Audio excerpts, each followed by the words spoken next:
the driver had an accident with the car, broke the bumper, broke the front grille.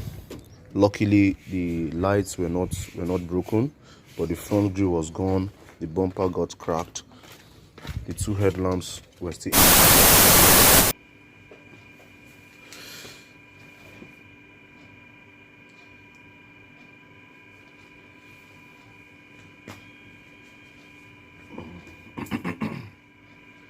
Yo, what's up YouTube? What's happening, all the wonderful drivers out there, all the fantastic passengers, and every other person watching this video. Today's video, I'll be sharing my experience with dealing with another driver, and some of the mistakes I made in that transaction, like giving a car out to a driver to drive like my spare car, or in your case, maybe you just bought a car and then the car is lying down being a liability and you think, okay, maybe this car can make me some couple of money, since rideshare industry is kind of it's a full economy on its own. Like, it's a business that is necessary. People must move from place to place. So you may just have a car, or probably you are planning to buy a car and you intend to invest in the rideshare industry with that car. Car is not cheap right now. It's very expensive to buy a car, in recent times, especially here in Lagos. And I'm very sure all over the world, like the prices of cars have really gone up, like compared to what it used to be. So that's a very big asset if you ask me. So in today's video, I'll share my experience dealing with another driver, and then the mistakes I made, and probably what I should have done differently to have made that transaction go well, because obviously it didn't go well. Like right now, I'm spending a lot of money trying to get the car back in shape. And it's not easy. Money is not easy to come by, so 2022, I think everybody's focus will be how to cut down expenses and focus on multiplying what they currently have.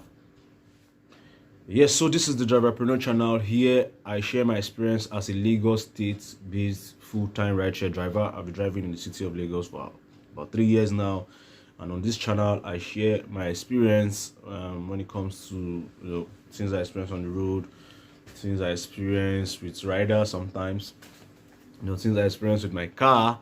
However, I have a separate channel where I fully dedicated to talking about car related troubles. You can check that channel out. I'll leave the link in the description below so you can check that channel out, and also subscribe if you want to see content related to car maintenance, car issues, do it yourself kind of videos. When it comes to cars, you can follow Car Palava Fix for those kind of updates. But here on the Driverpreneur channel, I'll be focused on what is happening around the rideshare industry. So if you're new here, subscribing, that's a good way to support the channel to grow. And also remember to turn on the bell notification icon. This way you get notified when I post new video. Yeah, so back to the subject matter. Which is what I learned from this it was a mistake. Like right now, it's giving me sleepless nights. It affected me a lot in a lot of ways, and it's crazy. I wouldn't want anybody to go through that stress. When you have money outside and it's lying down, and then like you need more money to make that money start making money for you. Like it's gonna give serious stress. So the very first mistake I made, was not having a comprehensive insurance cover on that car. And it's a comprehensive insurance, especially when you're not the one driving. You can tell yourself, okay, maybe I may just be very careful, maybe I may just go home when I'm tired, I may just stop driving late nights, try to eliminate some of the hazards of driving by using your discretion. But then somebody can just come from nowhere and also hit you. And you know how it is here in Lagos now. Everybody wants to be right. Everybody says I'm the one that is right. When institutions like that, what happens? You probably end up in a fight. So comprehensive insurance is just necessary, regardless whether you're giving your car out or whether it's you that will be driving it. So the car wasn't insured, no comprehensive insurance cover. So this driver we gave it to, probably was driving into the night, just try to make money on that what's it called, Christmas rush, maybe. So he probably ran into a Corvette, because it was the end side of the bumper that shifted the face of the car a bit. Like the face, the face shifted. I'm just trying to straighten it, but I've not still gotten a perfect job. It still looks a bit bent. If I'm looking at it from the front, I'm still seeing a gap. The bumper, giving the tire a bit of gap. So they need to do something about it. Although I've not driven the car, long distance since then, but driver drove it down here as in few days after it happened. He never even reported the issue. So, but I'll still get to that. Comprehensive insurance is highly recommended. If either you'll be giving the car out or you drive it yourself, please make sure you have a comprehensive insurance cover. And a comprehensive insurance cover for a car of this amount should be probably around maybe 40,000, and it's a one-time payment for 12 months. So for me personally, if this car was insured now, I won't be running kitty kata, and they run kata, not fit drink water, drop cup. I won't be doing all those run around right now. The insurance company would have just taken care of all the expenses, but I have to do it though. This is leading me to the second mistake I made, which is in terms of car security gadgets. Yeah, we didn't invest in car security gadgets. There was no camera in the car.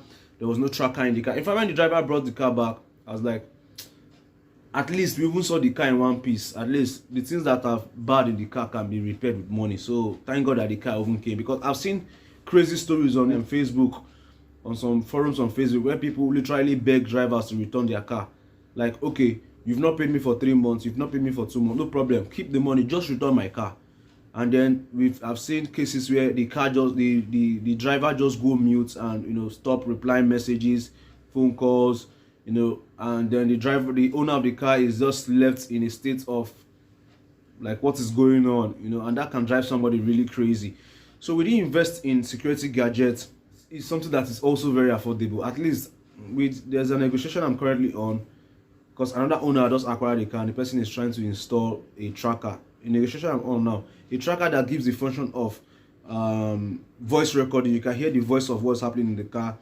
You can track the car, the exact location. You can disable the car from moving. You can shut down the engine remotely. This 3 feature alone is very fantastic for a tracker, and I'm currently on that negotiation.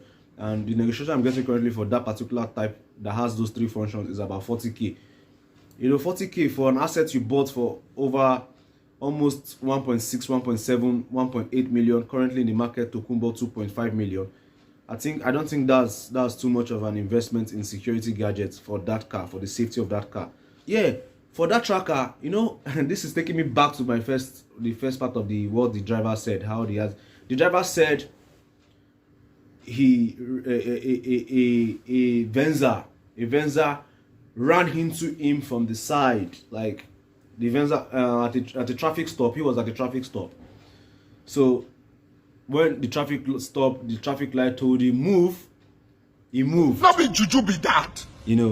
Probably he said he didn't look at his left-hand side, which is very wrong. If you're a driver, you're supposed to, look both lanes, regardless if there's a traffic light. So long as a crossway where different cars pass, you should just look, be aware of the left and right before you enter into it. So he said he entered, and the Venza with full speed, very high speed, velocity, ran into him from the side. Okay, fine, no problem. But if a vehicle ran into you, the headlamp will probably be broken. Where the damage is shouldn't be where it is, because it's right under the car, the big frame, the bumper. So seems like something that ran into something so hard and then shifted it a bit to the side. This probably got an accident while driving at night on Ikorodu Road, or any of these other roads that have speed, what's it called, cover that divides the road, service lane from express. There are some roads like that. People run into those things a lot. Thank God the damage wasn't even more than this, because some people run into it that it goes on right under the car, damage the sump of the engine, sometimes even bent the engine, the internal component of the engine, and then you need a total new engine replace and another engine for that car. So he said, he gave that story that was what happened. But imagine we had invested in security gadget that even has the function of recording the voice that happened in the car. You can hear voice conversation. That driver will be probably caught red-handed. But now, since there was no voice evidence, No, but it was clear that he ran into a cover. There was no car involved, no car hit him. Okay, where's the person that hit you? He said there were 4 or 5 guys that they started beating him, that he wasn't injured here, that just started giving all sort of stories that don't make sense, and that doesn't. There's no evidence in the stories because he didn't have any injury on his body like he claimed that people beat him. Second security gadget would have invested in is a dash cam. Right now, there are so many dash cam out there that are very easy and simple to use. You can even connect some of these Wi-Fi, this dash cam with your phone, so you can see the video on your phone remotely, the video of what happens in your car remotely. Although I'm not sure of the range. I don't exactly know how close you can to do that, to have that function of Wi-Fi. Definitely to be within a short range, but you can quickly access all the information of the video happenings in your car with your phone. So that's one big mistake. We should have invested on some of these little security gadgets, and going forward is something we'll not definitely. I don't think I would advise. Even myself, I'm not going to miss those things out. I used to have a dash cam, but my dash cam, I sold it with my Mercedes Benz. The person that bought the Mercedes I like this dash cam. Can you sell it for me? So I said, okay, no problem. But I don't currently have any dash cam, and I also planning on getting one ASAP. Okay, so the third mistake I made while I gave that car out, is not having a fleet account. Yes, it's very important to have a fleet account if you want to manage a fleet of cars. And that is where there is a slight of a problem, because when you're just starting up small, you don't have money for the number of required vehicles you need to start. But the minimum number of vehicles you need to start to own a fleet account for, let me talk about Bolt on this particular case. I'm not sure of how many you need on Uber. I may have to confirm that later after this video, but let's start with Bolt, because most of the drivers out there are on Bolt. Most of them have Bolt accounts, drivers that are ready to pick your car and drive, because most of those drivers have been blocked on Uber, so it's Bolt account they have. These are the kind of drivers you will deal with.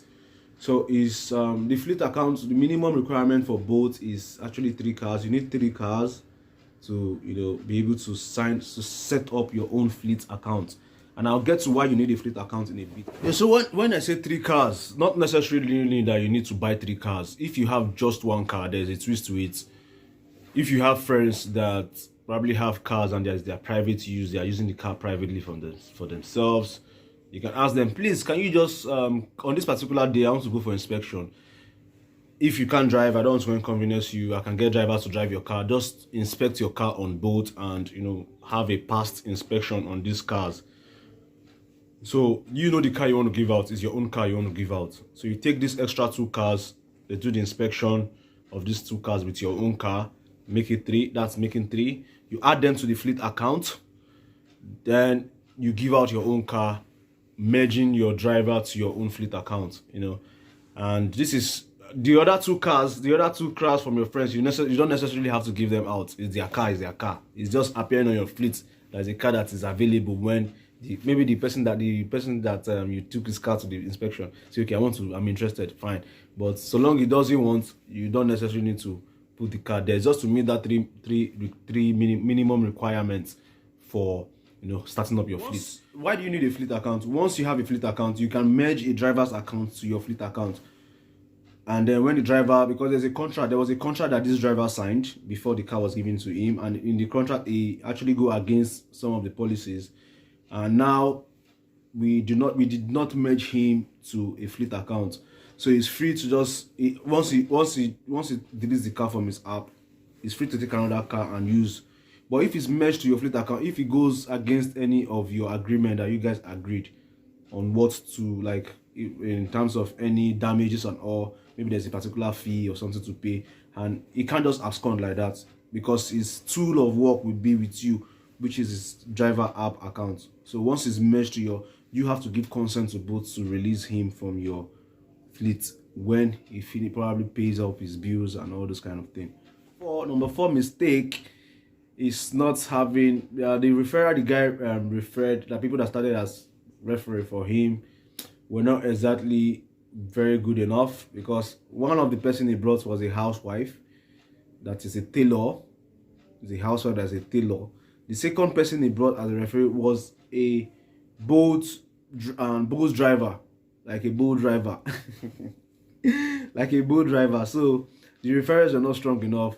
What we should have done was to get to only accept referrals that are working class. Now a lot of people that are working don't want to put their work, their job embarrassment on as in before their job. Like the people that are like housewife, they can accept those kind of things because they are not answerable to anybody. So they can just accept any embarrassment you throw at them. Because we wanted to take a police case, like, because he just came, he dropped the car and said we should start the process of repair, that is coming back probably about 5 days to come pick the car.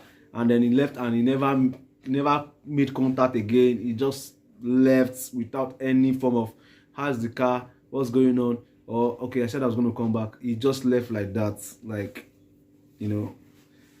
so anyways, no proper referral was a very big mistake. We should have gone for people that are working class, residents in Lagos. That was a big mistake. Is number 5 mistake I made is I did business with I did business with a very broke driver. Like, before you give your car out to anybody, I may be wrong, but somebody that is coming in with so much debt is not a good person to do business with. Like somebody that's like begging you and telling you that, please, I'm so much debt, I need to clear this. Man, run. No, you're not Jesus Christ that want to help somebody or save somebody from debt. You did not put the person in that debt. So run away with your assets. Do not do business with that kind of person. It's just an advice. Number 6 mistake is that we saw this one. This one, it has to do with personality. The previous one and this one I'm talking about has to do with the personality of the driver. Is somebody that cannot earn, a driver that cannot earn outside driving, that all their focus is just, I can't do anything without just having a car to drive. Be very careful about those kind of drivers, because they're the kind of drivers that would want to drive and drive and drive till they are fatigued. They don't mind driving into the midnight, and then sometimes they think they are very smart. They try to do all these offline deals and all those kind of things. Those are the kind of drivers most of the time that say they can't think of any other thing. They can't even think of getting new skills to add to what they do. Beware of those kind of drivers. Yes, still also in the personality of the driver. If the driver breaks the rules, as he's speaking, the car is already started breaking rules already, retrieve your car immediately. And how do you even retrieve your car? You have to remember the very second mistake I made, which was not investing in security gadgets. Once a driver breaks rule, like let's say in the first 2 days, you already seen that it's breaking rules, or the very first 1 week, deactivate your car, retrieve your car immediately. After you collect your weekly remittance, deactivate your car and collect your car immediately. Okay, so that is it. Those are the mistakes, these very 7 mistakes I made, while trying to invest an extra car or buying a car and giving out to a driver to, earn from the rideshare industry. I'm not saying this happens to everybody. There are very good drivers out there. I know there are also very good drivers out there. So I'm not discouraging you from investing in the ride sharing industry, but if you apply some of these mistakes if you correct some of these mistakes I made, you should probably do very fine with the investments. Like this same car will also be reinvested into the ride sharing platform. So just take this to notes and try to avoid the mistakes I made. Also let us know in the comment section if you've invested previously, if you've invested in the past, or you're a current investor when it comes to having fleets of cars on the platform. Let us know your experience with your drivers. Are your drivers treating you well? Is it going on smoothly? Or there are some drivers that are giving you headache? You can just share your thoughts and your own story in the comment section. And if you plan on starting up something like this, investing in fleet, because not everybody has the mental and physical strength to drive all those kind of long hours. Some people just want to buy a car and stand as an investor. So also share your thoughts, what you think, in the comment section. And drivers that are looking for a car, please try to be of best behavior. And if you don't have a car now, my utmost prayer for you is that you have your own car, because that's the enjoyment of the job. Nobody really likes to be to be bossed by, as in to be, nobody really likes to be an employee or to work, for somebody. Well, just be good where you find yourself now and probably buy your own car in the nearest future. So guys, that is it for today's video and story time. So it's from me to all you guys. I'm saying peace and stay safe. You know, mentors don't tell me I go find work. They say by driving not go pay.